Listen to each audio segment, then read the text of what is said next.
I'm sorry. What? I'm Captain Tommy Scribble, and you are on the lifeboat. More connections, more peoples. So let's talk about R. Kelly, shall we? Now, whether you're an R. Kelly fan or not, right? Or we're a fan of his music or not. I'm not a fan of R. Kelly. I'm not. The guy's a dirtbag. He did make some decent music to do the nasty too. Let's keep it honest, right? The guy did make some decent, but he's a foul human being. And he got, right, justice. Honestly, this dude caught 2 different rips, one in the state and one in the feds. And his Fed one will hold you, right? When you go to the feds, you're doing that time. It's not like you hear someone gets, 35 years and you see him on the street in 11. That's not the feds, right? He got 30 years. He's going to bring him damn near every bit of that, right? He's going to bring him close to 9 years on every 10, right? So he's got 27, and that's if he doesn't get any write-ups. And I got news for you. When you get into a fist fight, it's a write-up. If I go into your cell and I punch you in the face and you get up and hit me back, you're still getting a write-up, right? Or he's in the feds. It's called a shot. They don't call it a write-up. You get a shot. And shots come in a bunch of varieties: 100 series, 200 series, 300 series, and 400 series. When you get a 400 series shot, you giggle, right? Because it just means that they're being jerks. That's when a cop goes into your cell and just feels like being an ass, and he comes out and writes you up for having cardboard that you're not supposed to have in your cell, right? Or something like that. You're not going to get in any trouble. Someone's going to yell at you. You might have to mop a floor or something like that. A 200 series, this is you letting somebody use your phone, right? When they're not supposed, because the phones are only for you. You get 300 minutes a month. But if dude doesn't use his minutes, I can sneak a number onto his phone and try it, and they catch you every single time. People think they're slick. They all get caught. And I know this because I've been caught. It is what it is. And the person that lets him use the phone gets a write-up. The other person gets a write-up. I'm sorry, that's a 300 series. 200 series, now you're making alcohol. You're getting caught with a dirty urinalysis. 200 series, you're going to the hole, right? You're going to go to the shoe. You're going to spend some time in jail inside prison. Then they let you back to your house, which is prison. But you're going to be in the jail, which is the segregated housing unit. We're going to be locked down 24 hours a day. A 100 series is a real good fist fight. Real good one, right? Attacks, things like that, and murders. Like the ultimate would be a 100. A 100 series shot. 100 is murder. 101 is attempted, right? But the guy that put the boots to R. Kelly got a very serious shot. He got a 100 series shot over this. He went into R. Kelly's cell and began to stomp him out like a brush fire while he was still laying on his bottom bunk. This is the story. Now, we know this. This happened, by the way, a long time ago. But the feds don't really like information coming out. It came out back then. Dribs, drabs. The only way you get any info in the feds is if somebody really gets the bark beat off of them.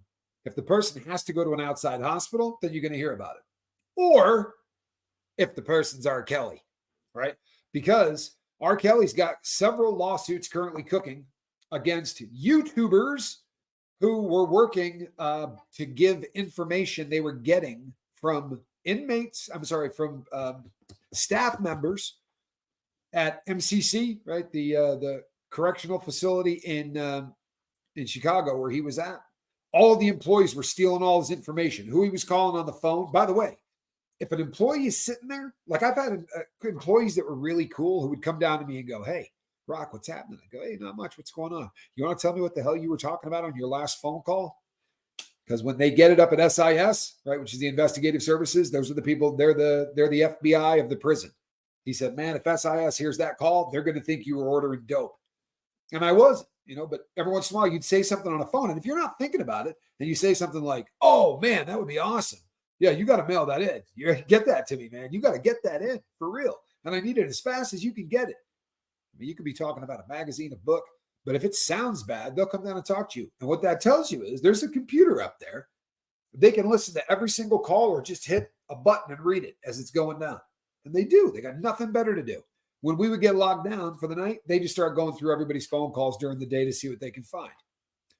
And R. Kelly was trying to control the women that he had been abusing from inside the walls. And This got out, but it was a bunch of information that should have never been leaked to the street. And there's a lot of lawsuits going on about it. But because of these lawsuits, we're finding out a lot about what happened back in 2020 when a gentleman from a gang I've talked about on other channels before. I don't mention gangs by name very often, right? I don't do it. I don't do it out of respect. You feel me? I'm not a member of any of these gangs. I didn't tip up, but I have ludicrous amount of respect for a lot of people who are high up in these gangs. Now, that may not make sense to you, but these are individuals who manage to keep prisons running.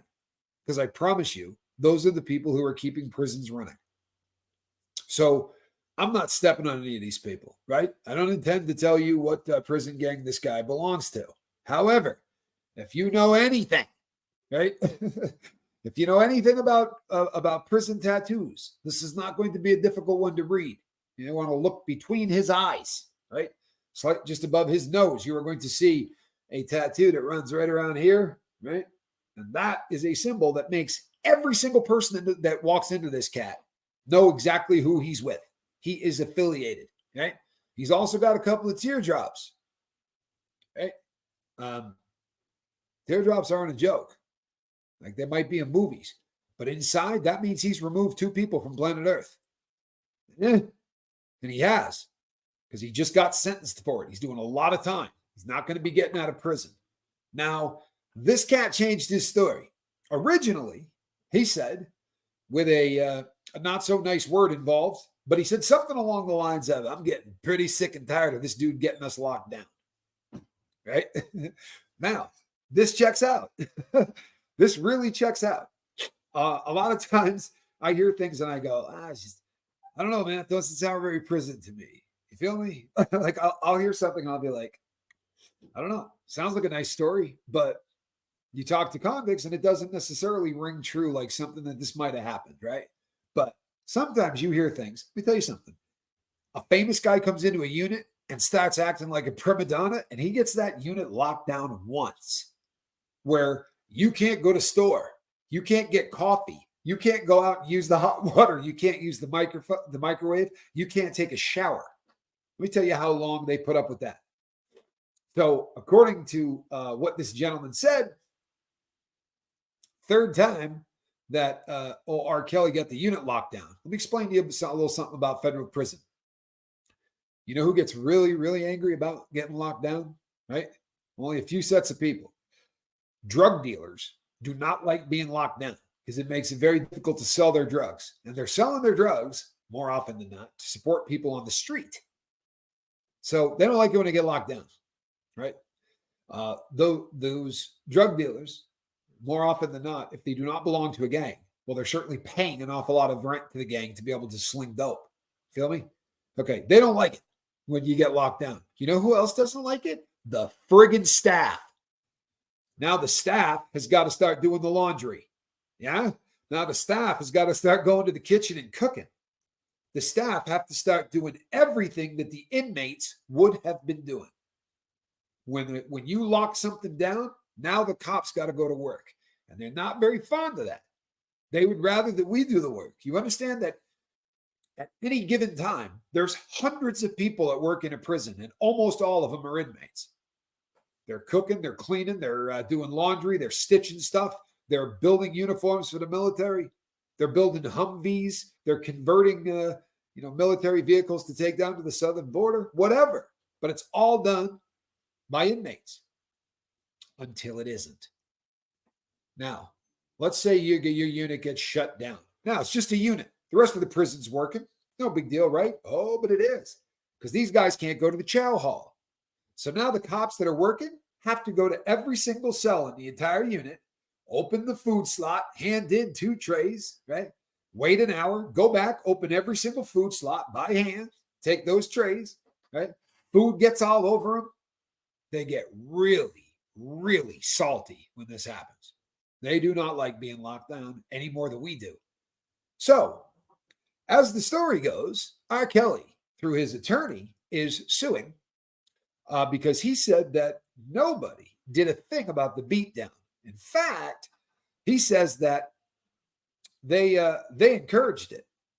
They're a little nudge, nudge, wink, wink. Like maybe they might have said to one of these organizations, you know what? We're all getting a little tired of this, right? Maybe somebody want to go in there and have a word with them, because I'm telling you, the way it went down, right? This is a cat that just went up into some dude's cell and started stomping on his face. Not normally an action that's taken without permission. You follow me? I don't think this is something where a random dude's like, I'm getting tired of getting locked down. That's going to be the story, right? Because he's not going to go, the fellas ordered me to hit this dude.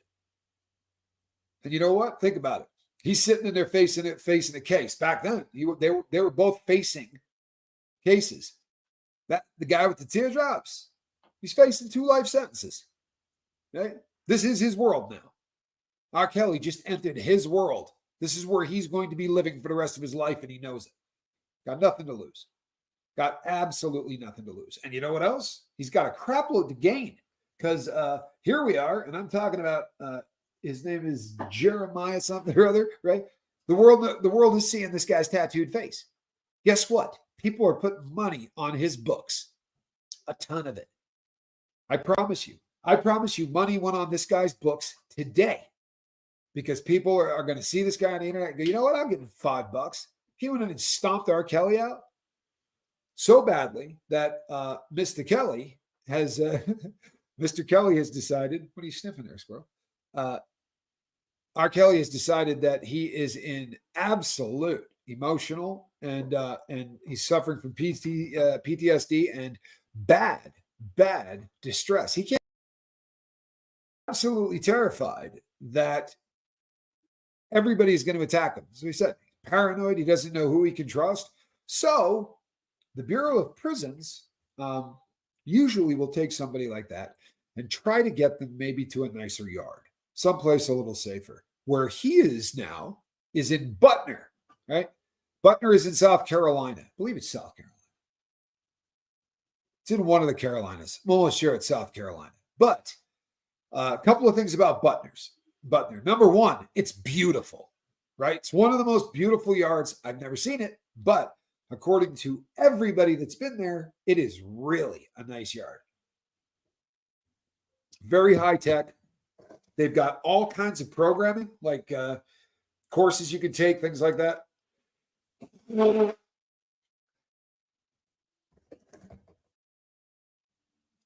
Sorry about that. Sorry, people. You know what else they got? Freaks. A bunch of them. North Carolina, thank you. FCI Butner. You go. There's a lot of people at FCI Butner who are either wicked high profile. Bernie Madoff was at Butner, right? And then people who are really, really messed up. Now, there have been people at Butner. This was talked about a lot. Right around 2010, I think, is when it happened. But they had people in the feds at Butner whose sentences ran out. Their time had come up. And the government said, these people are too dangerous to put back on the street. Now, these are bad people, right? And these are people who hurt children. Now, what they had done was basically just tested these people and said, nope, they're still dangerous to children now, and we're not letting them out. Love it, right? Love it. I think it's the greatest idea in the whole world. I really do. And then you start thinking about it, and you go, holy crap.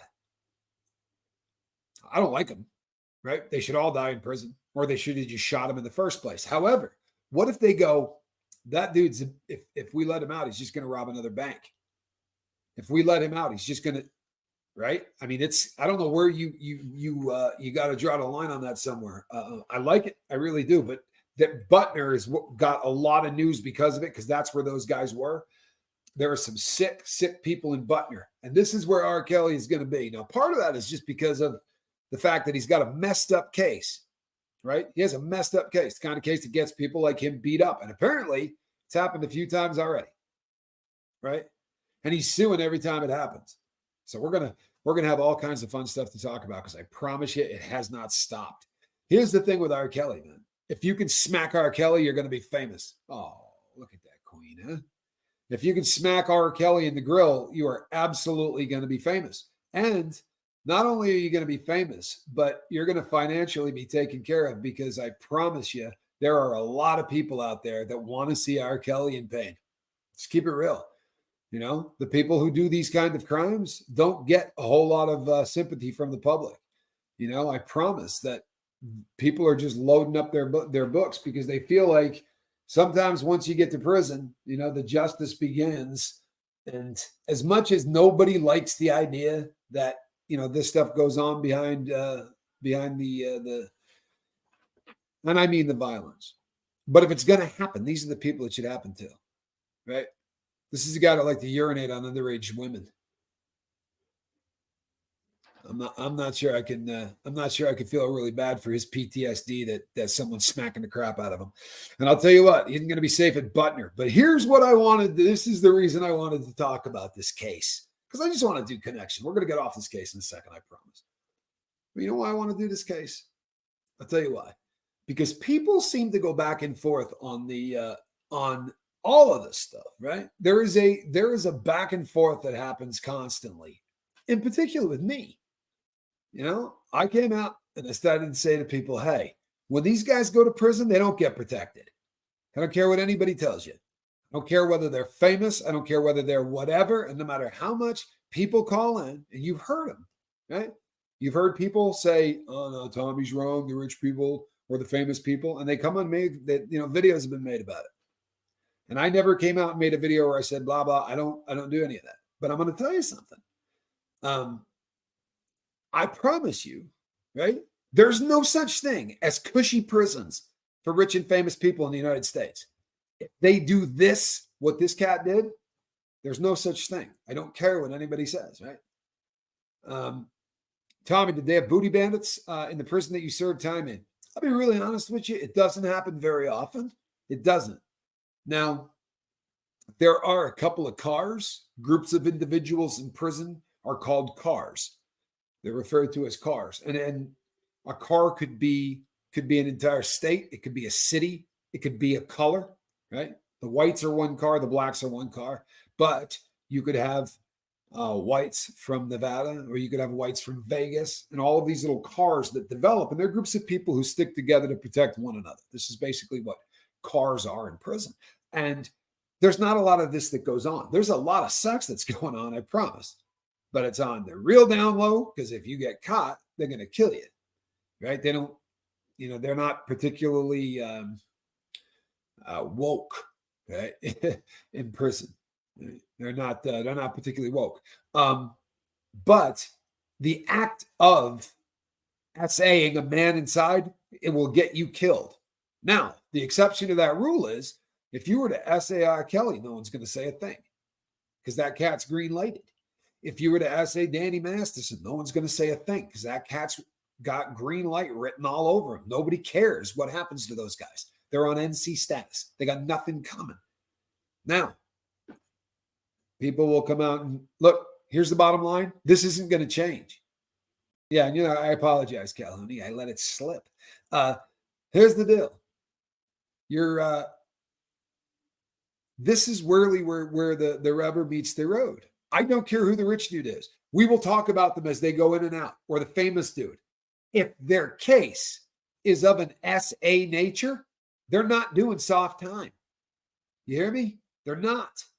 I don't care what anyone else tells you, And it's funny because I came out and said that, and then after a while, I started to kind of be the voice of reason that said, look, they're not going to do soft time, but they're probably, don't have roving bands of people beating them with sticks either, like it's fallen somewhere in the middle. You know what I mean?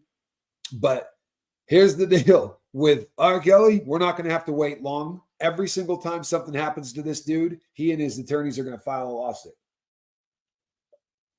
Which, by the way, I kid you not, will get you killed in the federal system. For real. File a lot of paperwork on the feds and watch how fast they start sending you places you don't want to be. You know who really angered the feds? Whitey Bulger, right? And there were 3 prisons in the BOP that Whitey Bulger could be sent to. And everybody that knows the BOP knew there were 3 prisons in the BOP. I'm talking about from the scrub that just got off the bus, right? A fish that's been in the system 2 days knows there's 3 yards that guy can go to. They're all USPs, United States penitentiaries. There aren't any other, and it's USP Terre Haute. There's one in Coleman in Florida, and there's one here in Tucson, Arizona, the USP. Those are the 3. And Whitey was kind of getting shuffled back and forth as he went from one to the next or whatever. He was in a relationship with a nurse, got caught in a relationship with a nurse. That's called compromising staff. They shipped him to another yard. They were very angry about that. He was shipping his IDs out about 3 a week. Kept telling them people were stealing his IDs, and he was mailing them out. People were selling them. They don't like that. They get tired. He got sent to a prison in a wheelchair and was alive for exactly 15 minutes. He didn't make it long. I promise you, he didn't make it long. He was attacked within 15 minutes. His leaving this planet took a minute. Whitey was executed by the Bureau of Prisons. Sorry, right? But that's exactly what happened, man. They sent him to, what's the name of that yard? It starts with an H. Anyway, the yard they sent him to is the yard closest to Boston, Massachusetts, right? What are you kidding me, man? They sent this dude to a yard 2B. Hazleton is the name of the yard. Hazleton, right? This is not just a yard that was active, right? This was a yard that was cracking. I mean, this was a yard that was active, right? There were hitmen from the mob serving life sentences there. Okay? This was not a place you send Whitey Bulger.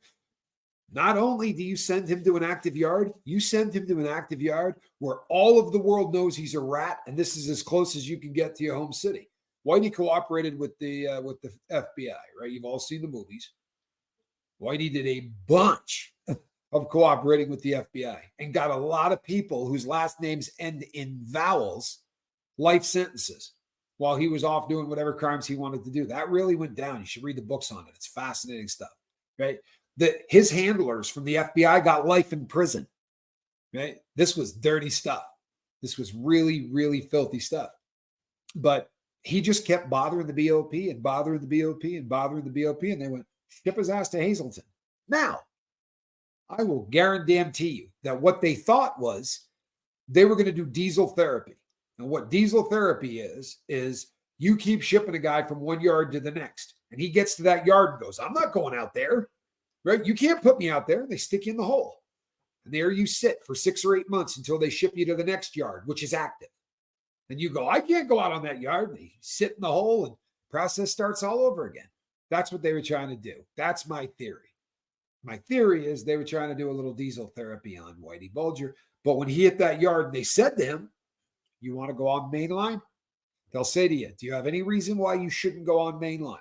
Do you have any enemies on this yard that you know of? No. Is there any gangs that want to get you? No. Are you homosexual? They go through a list of things that they think could get you hurt. Then they strip you naked and they take a picture of every tattoo on your body. And they do it from about 2 inches away because they're looking for where you hid, I don't know, a 3-leaf clover or maybe 3 dots or the number 13, right? Or the number 14, the number 88. There are a lot of symbols and a lot of things that can be hidden. Lightning bolts, swastikas, all of these things. And they take pictures of all of those. No, they do not hose you off like in the movies. That's they let you take your own shower, fortunately. They don't do you like the movies go, but you do spend a decent amount of time when you first get there wearing nothing. Kind of a bummer. But yeah, so here's what I guarantee you. They got there and they said to him, all right, Whitey, you got any enemies here? And he went like this. No. I promise you that's what happened. He would have had to sign the paper saying, yeah, I'll go on this yard. You sign one or the other. You sign a paper that says, yeah, I'm cool. I'll go walk this yard. Or you sign a paper that says, I need protective custody. The piece of paper is called a lockup order. And when you get to the next prison you're going to from the hole, you walk in, you go, hi, how you doing? I'm Rock. They go, hey, Rock, where are you coming from? Say, I'm coming from Terminal Island, or I'm coming from Victorville, or I'm coming from Lewisburg. All right, you got your lockup order? So you go and you get your paperwork and you hand it to them. Here's what I got in trouble for on the last yard. They want to know you didn't just rat on somebody, or you didn't just, run up a big bill and get beat up because you couldn't pay your bill or whatever. Naked in prison has got to be awkward. Oh, Lady J, I tell you what, it depends on where you go. Like, there are prisons. It's not like it was in the old days. They did something called PREA, and PREA was the Prison Repay Elimination Act, right? To keep guys from getting SA'd in prison, they passed something called the PLRA, and it's the prisoner, anyway, PREA. So the idea being to keep people safe. But once they passed PREA, they did nice things like make it so that they wouldn't put 9 toilets in a row with no walls between them, right? They didn't have 12 nozzles in a shower, where you're just 12 guys in the shower room. It's a little uncomfortable in prison. So, but yeah, I remember those days. That's when I started doing time. But once PREA came in, they changed all of that. But prior to it, you would not believe it. Not only were you forced, like when I remember the first time I ever went to prison, they stripped you out in the middle of a room. Everybody just loses their clothes while 360 degrees of cells just mock everybody and shout things at you and just foul stuff, And it was sort of a rite of passage thing. But there are people who that day would just look at the cops and go, I can't be here. I need protective custody. They used to call it shaking out the tree, getting rid of the people that couldn't do time, right? It's but they've done away with all of that. Hey, Trinity, red or blue pill. Hi ho, Kermit the Frog here. Good to see you. I was listening to you last night, actually. Always a pleasure to have you here, Trinity. If you've never checked her out, can we get a wrench to put Trinity's link up? Trinity does fun stuff, and her voice is better than mine. You'd find you a big mama for protection. Brazzy girl, not a bad idea. Not a bad idea, right?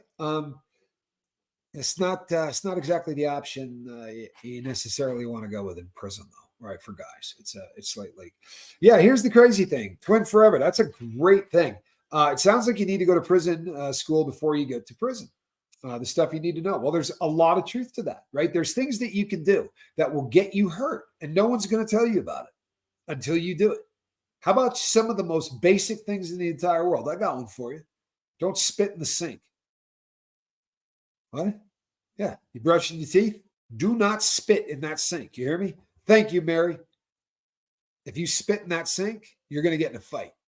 I promise you. You see, that sink is one of the most important parts of the room. And they don't like it when bad things get put in that sink. Right? Guys cooking it. Guys do all kinds of stuff in it. You don't spit in the sink. So when you brush your teeth, you spit in the toilet, right? And that's a big deal. It really is. I'd have to pass on the get naked with everyone thing. Tracy, it would be nice if you could do that. Unfortunately, they're kind of strict on the stuff you can pass and not pass on, right? No sense of humor whatsoever with these people. But it's like, honestly, it's like anything else. Eventually you just get to a point where you're like, I guess it just gets worn out of you or whatever, because you get stripped out so often in prison. There's really no way to explain how often you have to take your clothes off and go through this process. Anytime you come back from anywhere where they're not sure if where you just were, you may have had access to pick up anything anywhere, right? Pick up anything and put it in your hands anywhere you go. Well, if you're going to hide it, it's not going to be in your pocket, right? So there's a lot of that. You want to go there, Sweet Liberty? Do you want to go there? All right, we'll go there. So here's how this works, right?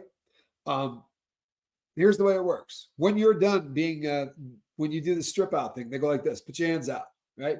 You want to make sure you got really big paws, right? Like if you're a guy with good sized hands, Ben Turner, for instance, no problem, right? Guys would do this stuff, right? So, you got nothing in your hands and anything, a small little amount of anything that you can get on, you're handcuffed, right? So, but when you get there, they want your hands out, right? So they can see the webs. You pull your ears back. You got to put your fingers in your hair and go like this, rub it all out. Same thing then you got to open up your mouth, stick your tongue out, stick your fingers in your mouth, go like this all the way around so that they can see what's up. Then you take off all of your articles of clothing one at a time and hand it to them until you are wearing nothing.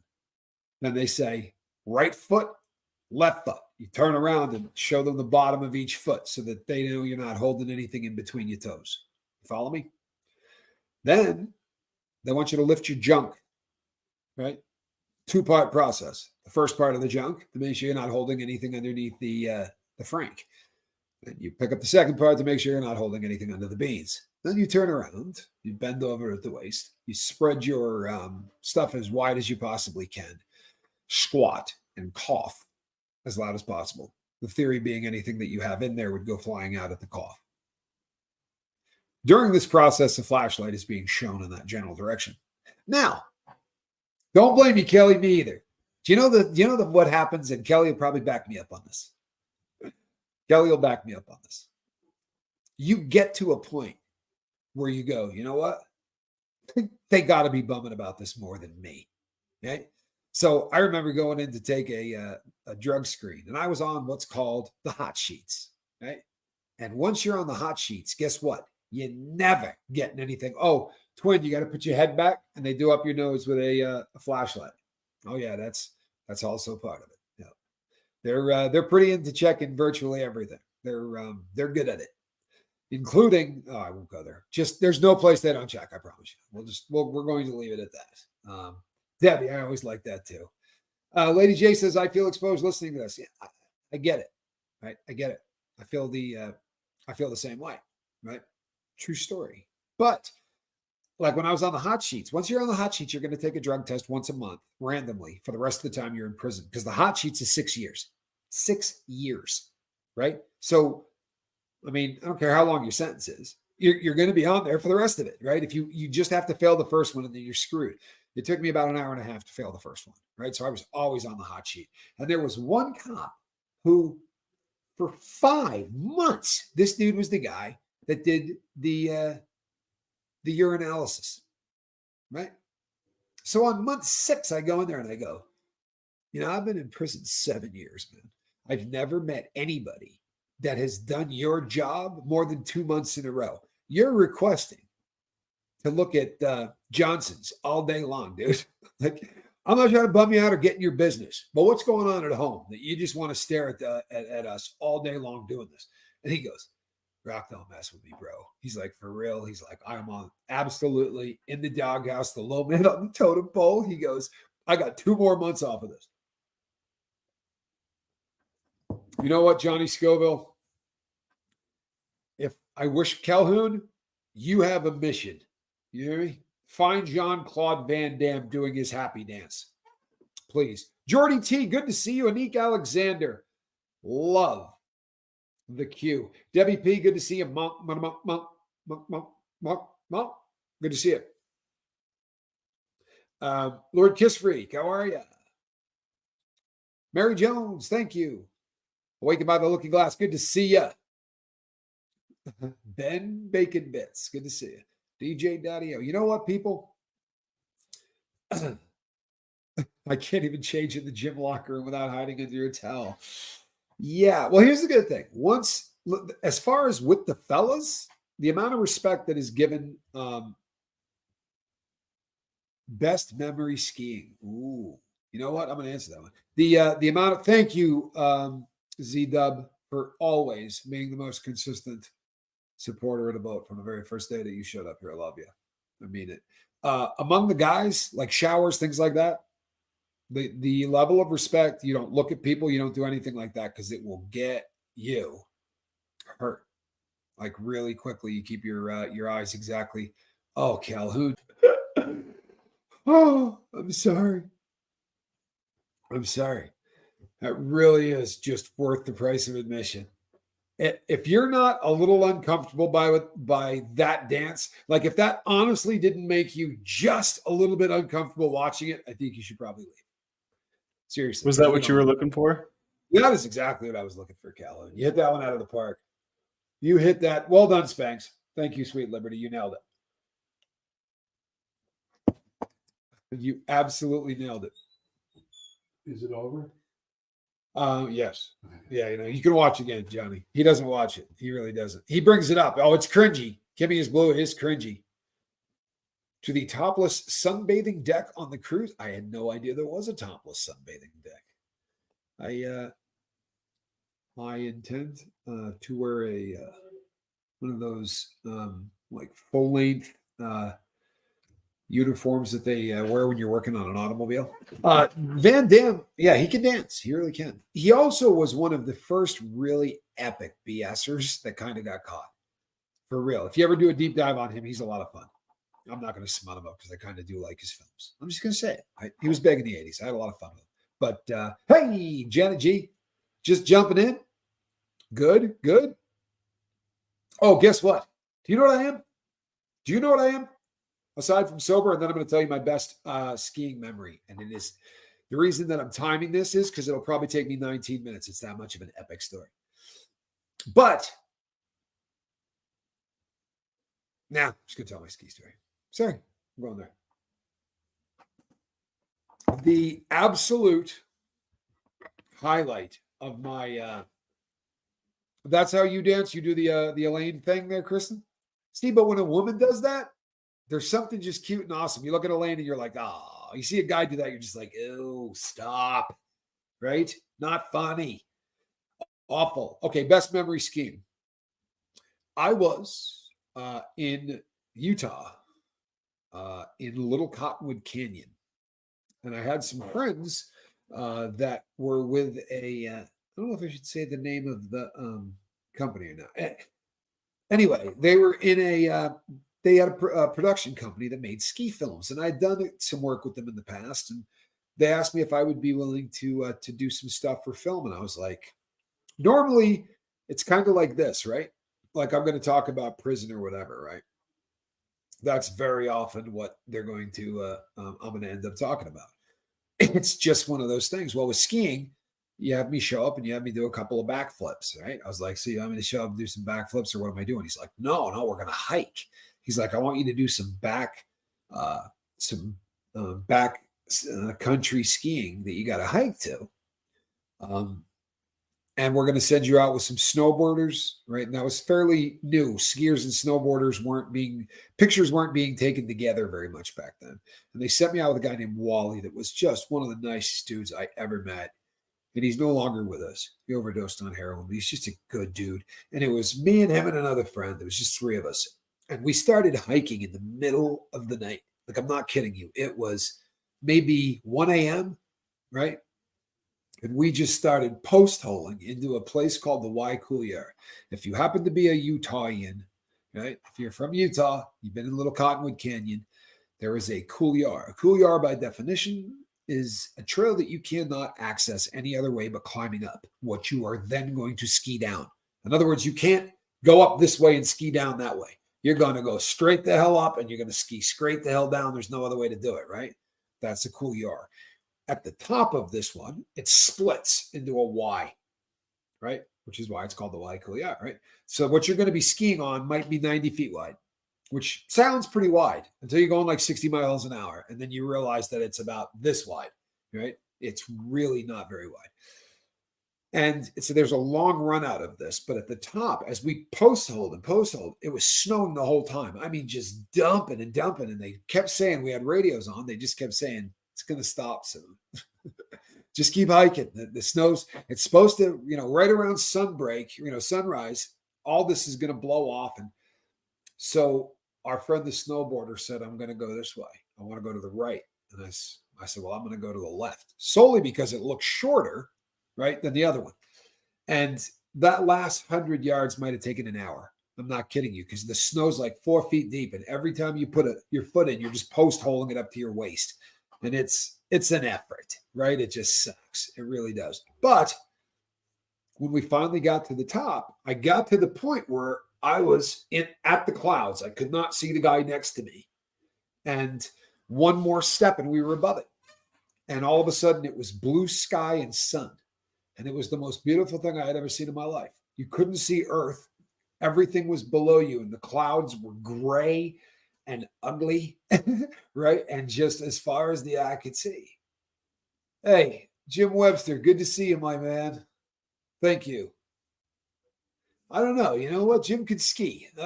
I'll give you that, right? Jim, no, Jim was a skier. He was the real deal. Thank you, Jim. It's an honor, and I consider Jim one of my real friends. I really do. I love Jim. Good man. The So I'm above it. I'm literally above it. And I looked at the friend that I was with. We'll call him Jay. And I looked at Jay and I just went, "Oh my God!" And he goes, "I was thinking about him too." And I was like, "This is just insane." Like I had never seen anything like this. I mean, just it looked like a carpet as far as the eye could see, and you just knew it was dumping snow, and you could stick your head below it, right? Go down about 3 feet, and it was just snow. Go about 3 feet higher, and it was nothing but blue sky and God. And we hung up there, and the guy was like, "You know what? We're not going to get a really good shot." He said, "But this is probably the best we're going to get. If you go right now, we might be able to see you." My friend Jay was like, "Yeah, well, you know what, out of luck, because we're probably going to hang out up here a little while longer." And he's like, "We got a really short window." And my friend was like, "We don't." And on the other side of the Y was our friend. And it was crazy because we couldn't talk to him except by walkie-talkie. There's a pretty good distance between the two of them, but it was amazing listening to it. It was amazing. It really was. And just looking at it and then talking afterwards with it was almost a religious experience. It really was. And then we didn't get any footage, none. None. So, but we dropped it and skied it, and it was a great time. Have I ever been heli skiing? Oh my God, yeah. You went. Oh, wait a second. What was back in the day, Janet? I've been heli skiing. Not only have I been heli skiing, I've been heli skiing in BC. What was back in the day? So, like Whistler, Blackcomb. Where were you?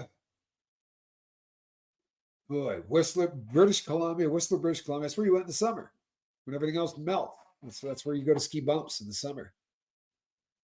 Hold on. What?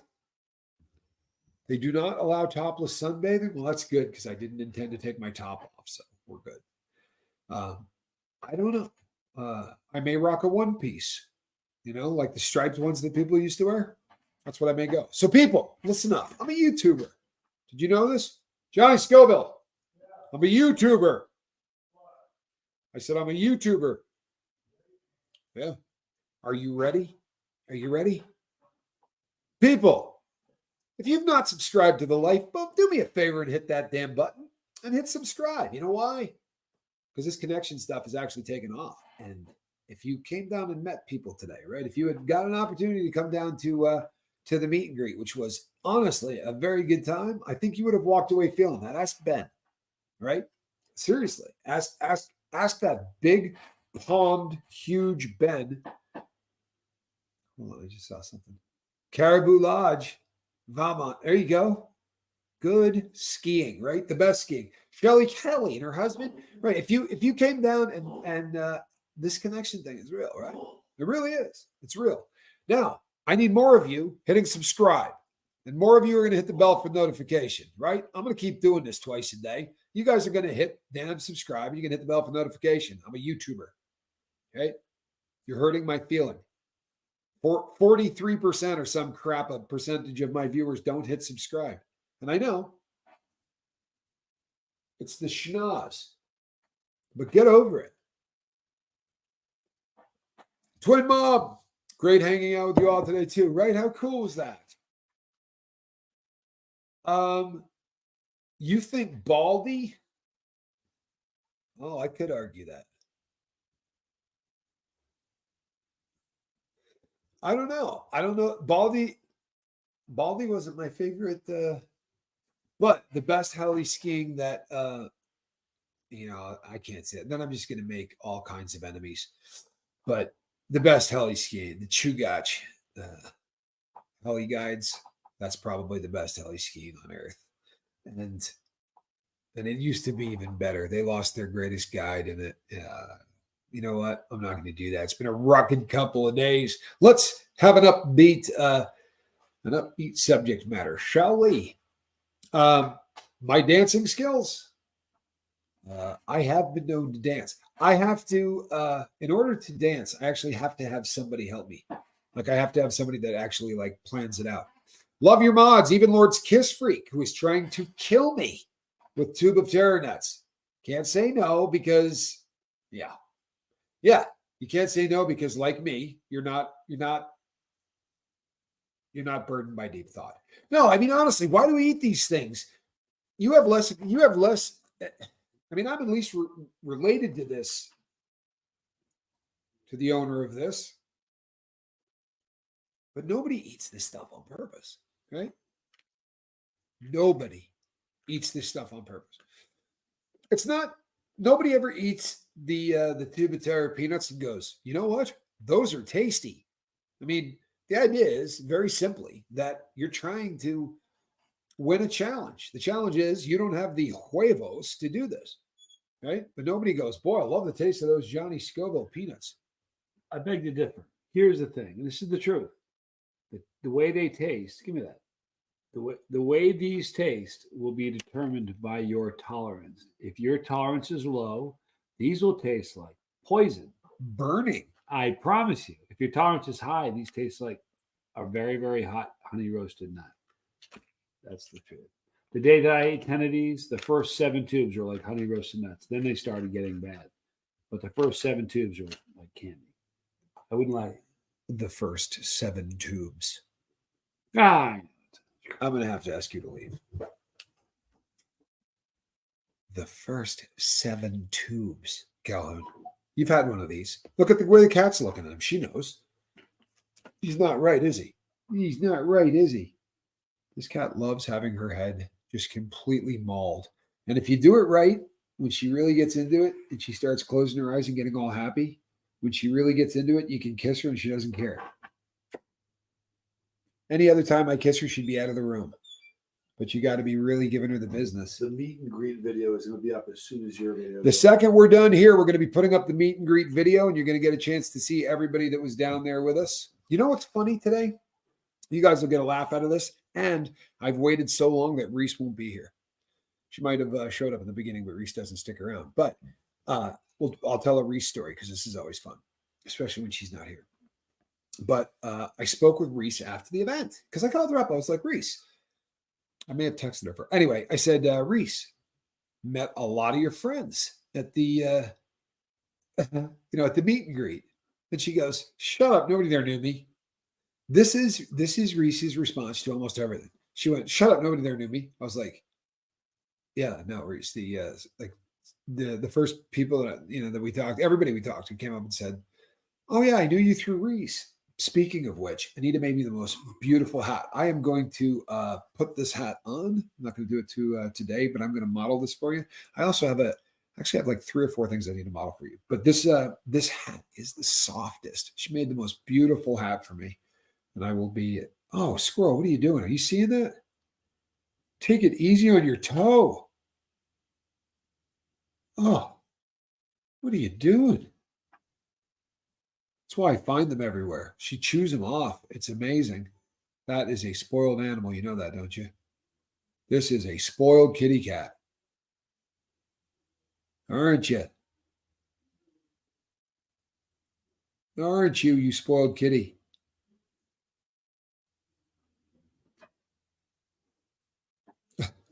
It really is a spoiled cat. I'm sorry. Every once in a while, people, yeah, you might drop off, but I don't care. It's my cat. I got to do that. Right? Every once in a while, you just got to take care of the kitty. Right? Eat that girl. Who's a good girl? Look at that look of contentment. That is the perfectly shut eyes of a very content kitty. Eat Jojo, good girl. She's got the one eye open look. I love it when cats do that.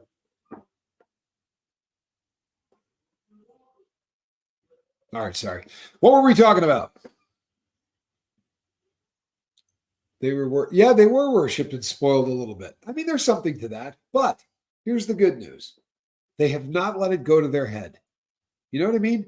A lesser animal who was worshipped, right, might have become, I don't know, aloof, arrogant, may have expected you to take care of them and give you absolutely nothing in return, you know what I mean? The occasional affection, they would literally treat you like maybe you owed them, something.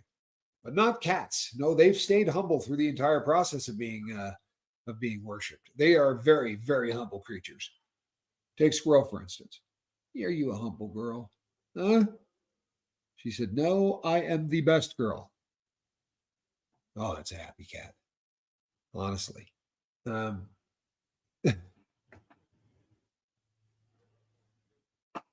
Monk saw it. He saw it live. I was doing this live, people. I went live from the. I had my camera live at the event, and I want to tell you something. You've never seen a burger. I promise you. You think you've seen a hamburger? I promise you haven't. I promise you have not.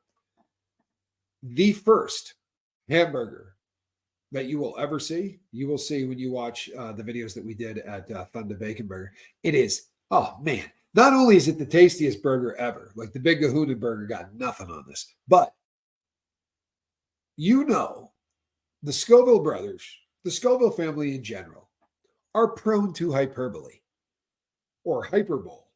Occasionally, we like to exaggerate slightly for the purpose of making a laugh.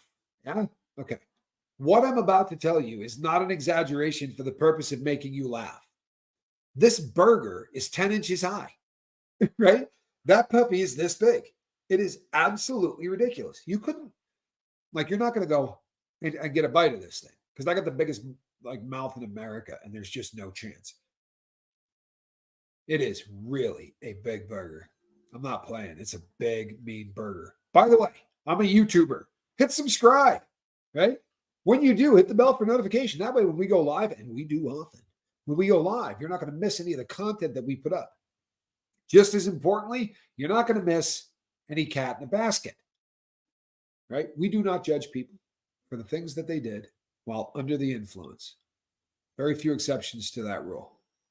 We also guarantee more cat in a basket than anybody else on YouTube, right? Well, no, Tracy. I don't. I get where you're coming from, and the point is taken. I know guys that don't let the truth get in the way of a good story. I get that, but that's not where I'm going. What I mean is just, I'm never going to come out and tell you that I caught a shark if I didn't. Right? That just would be dishonest. Now, in the process of describing this shark, I may say something like, it was the biggest shark in history, or the shark was so large it had its own zip code. Probably not the truth, but hyperbole for the purpose of, a laugh or whatever. But you get where I'm going with this, But we've been known to do that from time to time. That said, this is a 10-inch tall hamburger, 9 or 10, right? Am I wrong? Hangarary said I had the cheesy chipotle bacon ranch buffalo tater tots, which are fire, by the way. I know because I ate all the ones that my son. Oh no, he went with the 420 tater tots, which is just what it sounds like. If you've ever seen the movie Half Baked, it sounds like the order that he put in Half Baked, all put on top of tater tots. Bunions. Oh, I want. It does sound like it might have been put together by somebody that had a really wicked case of the munchies. But why? Thank you, Monk. I feel as if the boat is running well. I'm going to be honest with you. I feel as if the boat is a well-oiled machine. Calhoun, what do you think? It did have hot Cheetos crushed on them. You want to know what's funny? If Reese is here, she'll show up on right around now. Reese should show up and say, did somebody say hot Cheetos? She's a fan. I'm not sure if you knew that. But Reese is a fan of hot Cheetos. Not going to lie to you. Don't tell her I said this. I'm not a fan of hot Cheetos. I'm not. I just don't like them. I don't like fake hot much. I really don't. Like I'm just I'm not a fan of fake hot much. People, I talked to you about that protein stuff. Boy, oh boy, man. So I brought so much of that back from New Mexico. That's life-changing. I swear to God, that is life-changing. If you are not taking a ton of protein in your life, you probably should be. I am developing some very serious theories on protein that I think are I'm right on. Your first live on the lifeboat. Woo! What's happening? I love it when people say that. Wasn't there a movie about hot Cheetos that actually got nominated in the Oscars this year? Could have been a documentary. Sandy, if you're not punking me, you should be. There's no way that can be real. There's a hot Cheetos nominated for an Academy Award. I just can't buy that, even if it's the truth. What's the name of the ship and where is it sailing out from? It's called the Lifeboat. It sails twice a day from the Southwest office of. I don't know. What the hell were we talking about? What was the question? I don't know what the name of the ship is. Does anyone? You know who would know? My friend Cricket, because she's smarter than us. She really is. Cricket's got the answers, all of them. By the way, if you're an insomniac and you do not watch Cricket, what's the matter with you? She is up late. The movie was about Takis. I would make both of you leave. Takis? Oh, they're the worst.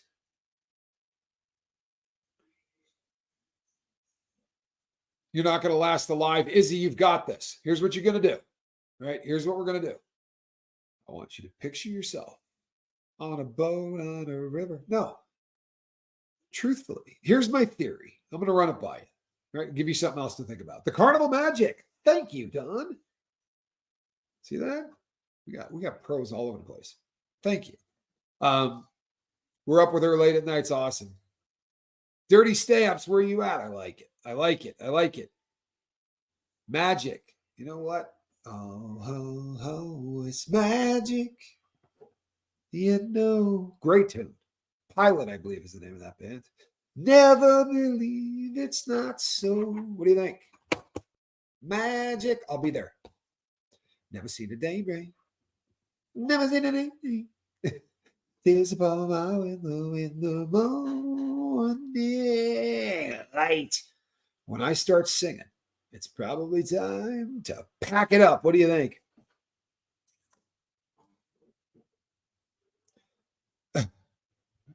Smacking them from there, that would be impressive. I like a good long distance smackdown. Never believe it's Kimmy knows. See that? Someone gets it. Kimmy gets it.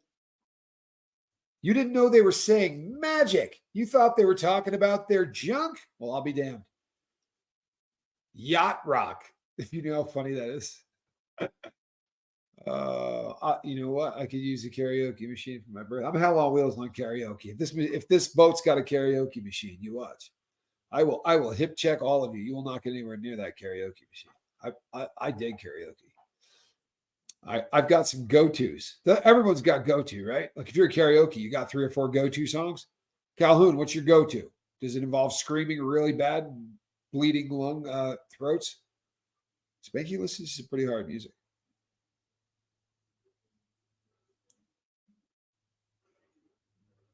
Oh, here you go. And here I thought I was being very. I got you. This is the inspiring true story of Richard Martinez, who, as a Frito-Lay janitor, disrupted the food industry by channeling his Mexican heritage to turn flaming hot Cheetos from a snack to a god snack. Well, I'll be damned. That should win it. That I tell you what, that's a log line. There it is, for real. There's your film. Or Mary Jane's Last Dance. Last Dance with Mary Jane. One more time to kill the pain. Thank you, Mile High Hokey. It's good stuff. Don't many true Aussies? Yeah, I don't think any Aussies. This is to Australia, right? This is to Australia. What Stroming is to Sweden or wherever they're doing that crap, right? This is just you're punking the rest of the world, right? We're not falling for it. You always see them in shows like they're like, it's savory. We're smoothing it on, right? And as soon as everyone leaves, they go start spitting the stuff on the floor and going, "Good God!" They're just the only people smart enough to figure out what to do with all that sludge in the bottom of a beer vat. But no one really eats this stuff, not within their country. They've been exporting this garbage for so long, and we're dumb enough to believe that people over there eat it. Oh my God, Ray, you're not even funny. You're not even funny. Kristen Melinda, you do not want this. You don't even want to smell this. Do you know I stalked you last night? I do this. Every one of you gets stalked eventually, but I stalked you last night. What it will be is someone will send me something and there'll be a link that enables me to then go look at them. And I'm one of those people that I'm like, oh, look, now I can go stalk this person. And then I go and check out all your stuff. But I do it to everybody. Eventually, all of you will screw up and send me something that will allow me to stalk you. Loot fish. Loot. I can't say that right. But that stuff, right? That tastes like a Reese's peanut butter cup when you compare it to Sistromi. You hear me? I'm not playing with shit. It is a Reese's peanut butter cup compared to Sistromi. Sistromi will make you smell Sistromi on your body for at least 3 days after you are done. Thank you, Mary Jones. It's called Flaming Hot. Wow. Are we seeing a pattern? Look at all this flaming hot stuff going on. Vegemite is the one thing you will not try. You know what? Here's the thing. Vegemite's disgusting. I'm sorry. I love my Aussie friends. Vegemite's nasty. But you gotta try it. What if you love it? Huh? You've had an addiction to Reese's Minis lately? Dude, this is going to sound bad. Now it's going to sound like a setup. It really is. But I really have a thing for the mixture of peanut butter and chocolate, right? Therefore, there is literally nothing Reese's makes that I do not absolutely love. And I know that's going to sound like someone will make a short out of that and it's going to sound bad, but that's not where I was going with that, honestly. You love Vegemite on toast. Here's the thing. You got to try it because number one, you might like it. And number two, there's nothing on this planet that you shouldn't try. I'm of the firm belief that eventually you got to try it. Oh, it just smells so bad. I can't even explain it.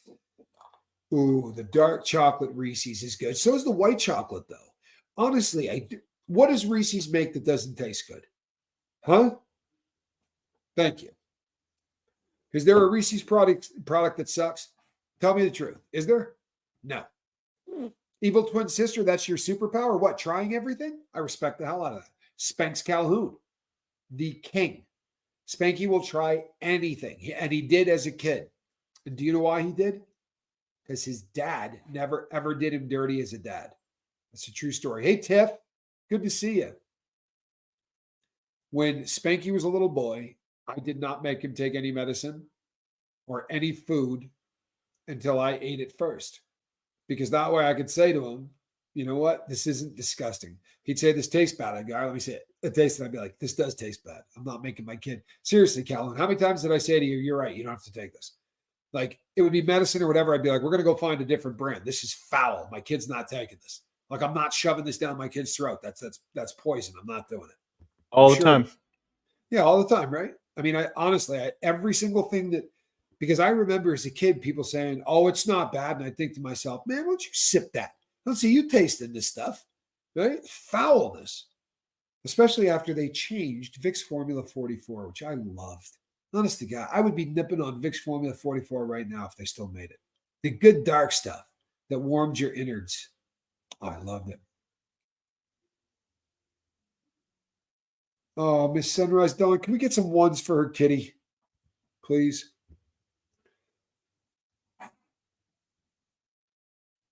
Oh, that's so hard. That is so hard.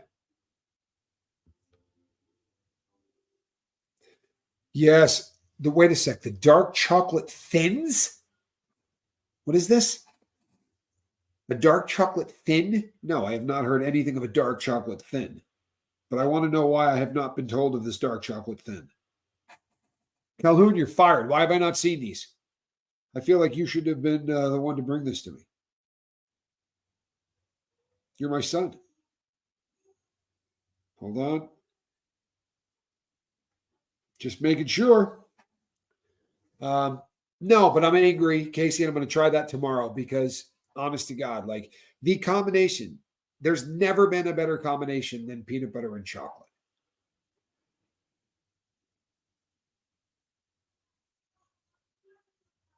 Are you in the mood? Are you in the mood for a little ear love? What do you got, Spanky?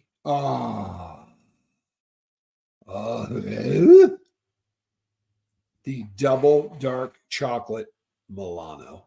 You cannot tell me that the Milano is not one of the greatest cookies of all time. Of all time. Hold that thought. Hold that thought. Why? Why? Yes. If you're not a fan of all things Pepperidge Farm, I'm not sure we can be friends.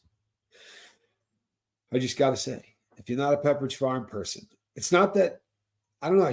I don't trust you. It's not that I can't like you. We can hang out. It's just that I'm probably not ever going to trust you. Like deep down, trust you. Right? It's all good. It's funny you say that, Hef, because I've always thought that the Mint Milano is kind of the shortbread taken to the next level, right? They've just put really cool stuff in a shortbread sandwich, right? Much like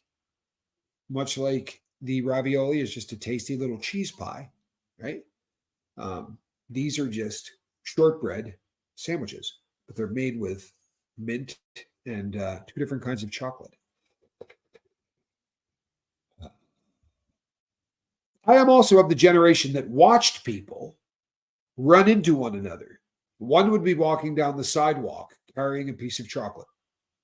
The other, you see, walking in the other direction. And although neither had a cell phone, they somehow were not paying attention to walking and managed to run into each other. Chocolate goes into the peanut butter. Then they argue over whether the chocolate ended up on the peanut butter or the peanut butter ended up on the chocolate. And apparently this was the start of the whole Reese's phenomenon. That would be Reese's Pieces, not Feetsies. Different subject altogether. Girl Scout cookies, Thin Mints are the best. But that's my opinion. I like shortbread Girl Scout cookies. The trouble with them is I can crush like 4 boxes in a sitting. And that's really bad if you're trying to, yeah. If you're trying to maintain a specific weight, crushing 3 boxes of, tagalongs. You know what, Laura Lou? I can mess up 400 pounds of tagalongs. And they're not even really one of my favorites, but I can absolutely. In fact, no one has mentioned one that I guess there's not any I don't like. Now I feel dumb because I want all of these. Yeah, the trefoils. Wait a sec. What's the one with the Pepperidge Farm remembers? Oh. You know what? Sandy Bowers, have a great night. Thank you for hanging out with us. Samoa's for the win, says Kimmy. You know what? I love Samoa's. Everybody. Nice. Well played. Family Guy is, you know what? I feel guilty about how much I like Family Guy. That's the truth. I'm disturbed by so much of what they put on, but I can't watch so much of what is made anymore. Right? There are things I can watch. Cartoons happen to be one of them. And I'll be honest, it is a really, there's a lot of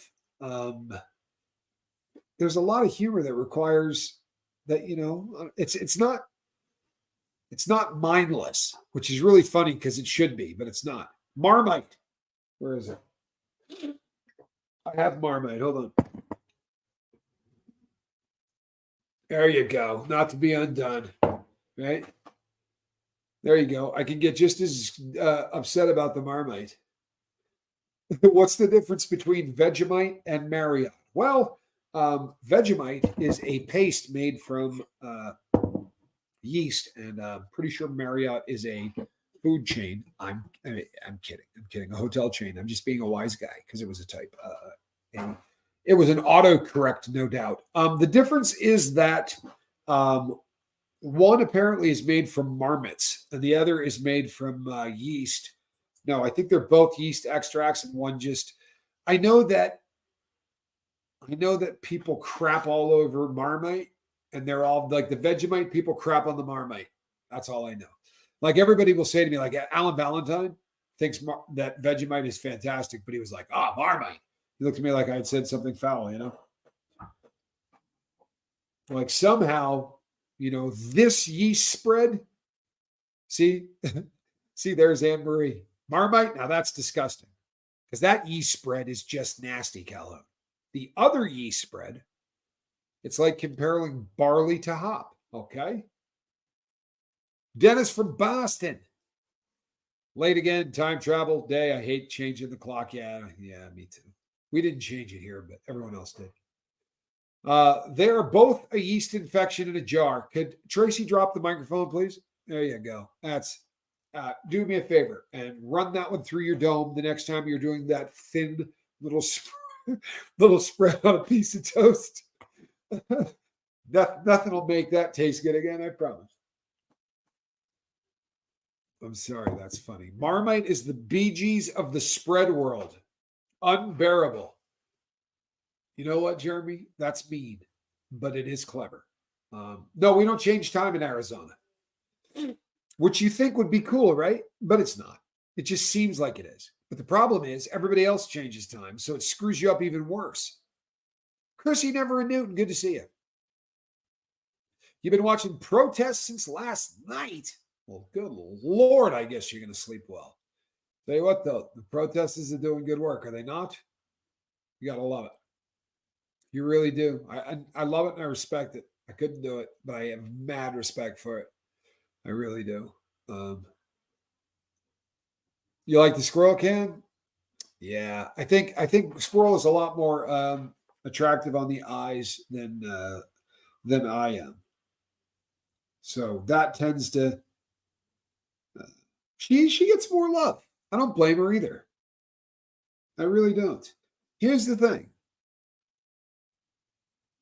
She is absolutely a superior creature to almost everybody else on planet Earth.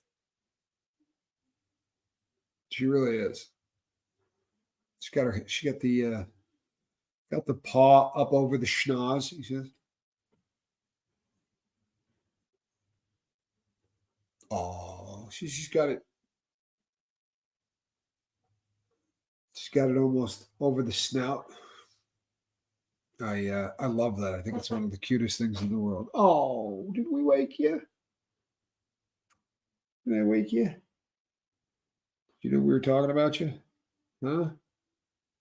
What do you say, spoiled? What? Tell me that's not a happy girl. Tell me that's not a happy girl.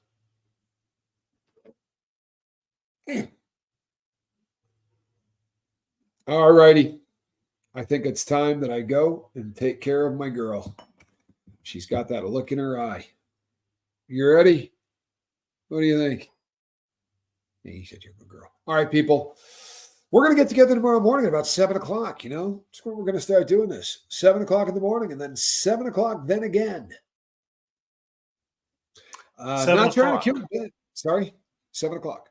7 o'clock. 7 o'clock. 7 o'clock. 7 o'clock.